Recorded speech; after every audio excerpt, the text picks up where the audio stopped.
공멸은 막아야 한다는 인식 때문이었겠죠. 황상무 시민사회 수석과 이종섭 주 호주 대사를 둘러싼 두 가지 악재 위기에서 결국 대통령실이 당의 요구를 받아들이기로 했습니다. 황 수석의 사의를 수용하고 이 대사는 즉시 귀국시키는 것으로요. 대통령실이 원칙 대응이라는 지금까지의 기조에서 여론 경청으로 태세를 전환한 겁니다. 여권 내 갈등 봉합의 계기가 생긴 건데 하지만 이게 끝이 아닙니다. 돌아섰던 여론이 돌아올까도 걱정이고 당장 비례대표 순번을 둘러싼 친윤, 친한의 대립도 풀어야 할 숙제거든요. 또 야당도 가만히 있지 않습니다. 이 대사는 귀국이 문제가 아니라 당장 해임해야 한다고 목소리를 높이고 있습니다. 첫 소식 이기종 기자가 준비했습니다. MBC 등 언론사 기자들과 오찬 자리에서 언론인 회칼 테러를 언급해 논란이 된 황상무 시민사회 수석이 사퇴했습니다. 지난 14일 발언이 알려진 후 엿새 만입니다.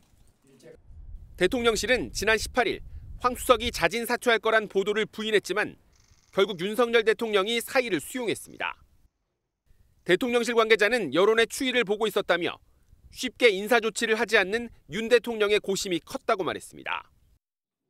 이종섭 주 호주 대사도 조만간 귀국하기로 했습니다.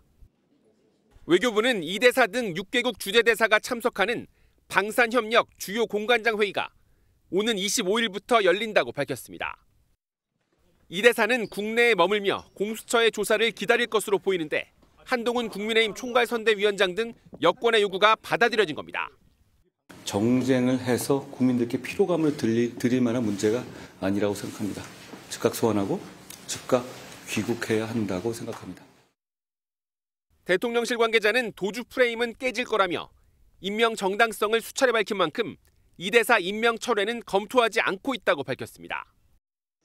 더불어민주당 등 야당은 황 수석의 경우 사퇴가 아니라 경질해야 했다며 비판했고 이 대사는 해임하고 압송하라고 주장했습니다. MBN 뉴스 이기종입니다.